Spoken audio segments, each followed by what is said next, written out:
The illegal activities that we're seeing that the platforms are facilitating ranges through quite a large number of different types of crimes. So we can have situations like in the past week where we've had looting and organized attacks on shopping centers where that collusion or planning takes place on platforms where there is encryption, where there is privacy and mechanisms to destroy it, ranging through to unconsensual distribution of pornography, sextortion, as well as revenge porn being distributed on these platforms. This can be done on an individual basis, your secret chats, as well as in group structures. In dealing with pornography on these type of platforms, we look at three different main aspects. The first one is sextortion. Sextortion is basically where a person would extort another person because of the fact that he's got sexual explicit material or nude pictures of that person. Typically we see that that's done on a one-to-one basis, more in your private chats, where the person can either ask for money or for a favor. We also see that there's a large portion that's commonly referred to as catfishing, where people are enticed to distribute pornography, where people are convinced to distribute pornography to unknown people online. Secondly, we're talking about non-consensual distribution of pornography. So that's typically where we see that in larger groups, the material that a person might have of an ex-lover or a current sexual partner is distributed because of a number of things. So we see that with some of the newer groups that's very rampant, that they can actually request new people that wants to join the group to distribute or share some of their own content. Because of the fact that these groups are actually monitoring for known pornography, you have to bring new material to the group.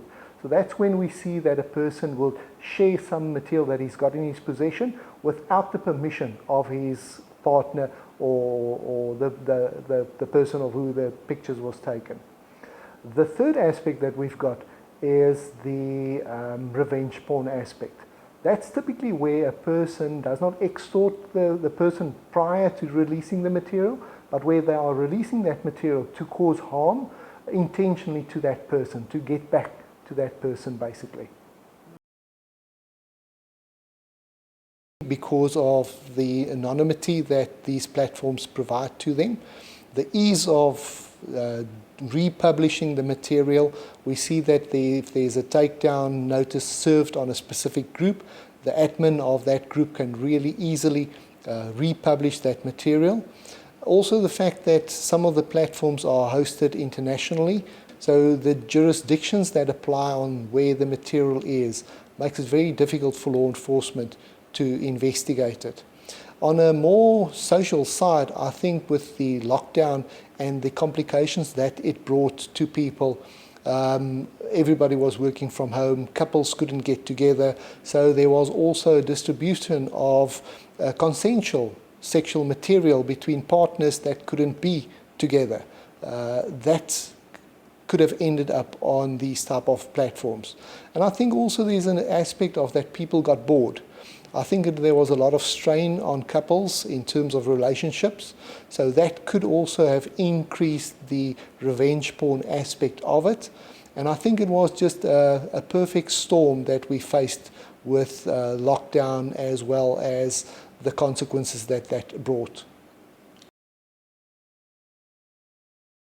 So we're seeing that a lot of people that are, for example, movie stars or known individuals, artists as well as athletes, etc. Some of their materials also ending up on platforms, as well as people that makes a living out of distributing or having a channel where they are distributing pornography of themselves. The main factor why this ends up on groups is because of the requirement that new members need to add new content. Number one. Number two, there's also artificial bots that are utilized to take an image of a person and actually remove the clothes. So it's not actually removing your clothes, But what it's actually doing is we're referring to deep fake or deep nude. It is artificial intelligence that is utilized to study your body profile and then to build a naked picture for that face. So a lot of this is actually not real naked pictures, but is artificially generated by machine learning and then published as original nudes.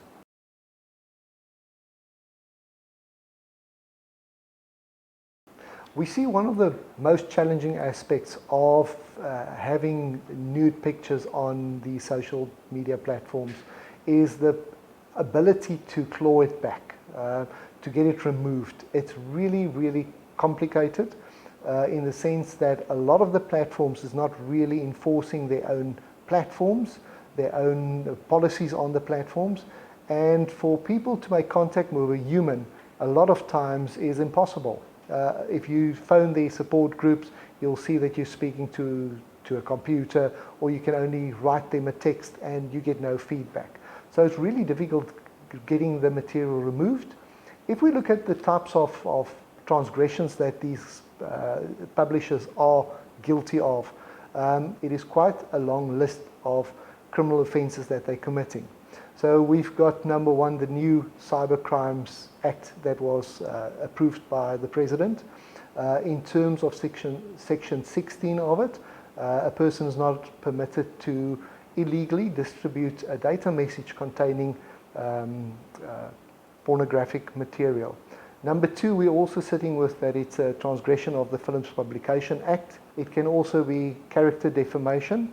And then lastly, also the new 𝗶𝗶𝗶𝗴𝗶 Act also permits a person to institute a punitive and non-punitive claim against the person. A good starting point when you realize that there is naked pictures of you available online is to determine originally who took those pictures, and then to approach that person either directly or via a court order. You can utilize something like the Harassment Act, where you can actually force this person to disclose to you what they did with this material. It is quite challenging involving law enforcement within these type of investigations because of the transnational nature of these crimes. Number one, it's borderless crimes. You can sit in South Africa and distribute this globally. So jurisdictional wise, it's really difficult to identify exactly where the material is to get court orders specifically on that environment. So we see, because of the fact that there's a very low percentage of these cases that is successfully prosecuted, we see that law enforcement is very slow in picking up these type of matters. We've actually had a very busy year this year in terms of getting legislation in place to prosecute these type of offences. If you look at the fact that we've just gotten the 𝗶𝗶𝗶𝗴𝗶 Act, or the Protection of Private Information Act, that was enacted, as well as the President signing off on the Cyber Bill. So our legislation is really, really new in this regard.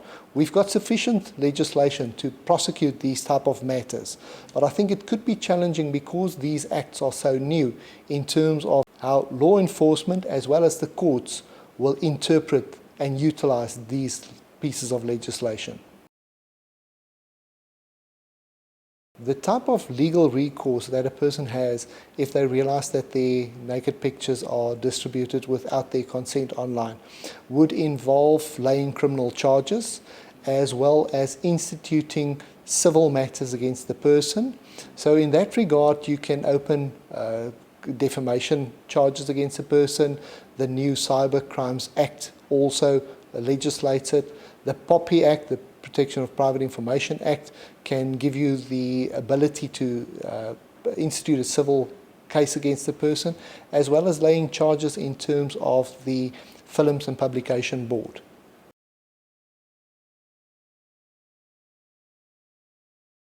We see that victims of these type of crimes suffer severe traumatic stress. The biggest problem that we've got is if naked pictures are distributed online, it's virtually impossible to recover it or get it removed because of the distribution of it. If people are reporting these type of crimes to law enforcement and they do not receive the right type of attention, you can also approach the court under the Harassment Act in terms of getting instructions for service providers to disclose whose accounts it is, etc., as well as getting warrants issued even if you don't know who the perpetrator is. So through the Harassment Act, you can actually force law enforcement to assist you in this regard. Secondly, there's also many groups online that is acting as pressure groups in this regard. So if you search for them, you can actually also disclose what has happened to you and utilize those groups, that's international groups, to actually put pressure on the social platforms to disclose this type of material, as well as starting to block the type of material.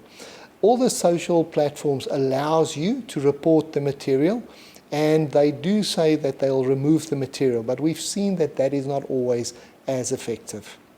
We see that a lot of victims of these type of crime turn to civil investigators like ourselves to forward the investigation, and once we've identified all the facts, then to hand over the case docket to the police and the National Prosecuting Authority for final prosecution of it. A point of advice for any victim is not to destroy or to delete the content, because that makes the investigation a lot more difficult. So maintain that picture, bring it through to a digital forensic expert, and we can make a copy of it and actually prosecute the person later. So the one aspect is to investigate the devices on which the material was originally collected, or to investigate the emails or the social media platform that is used to extort the person.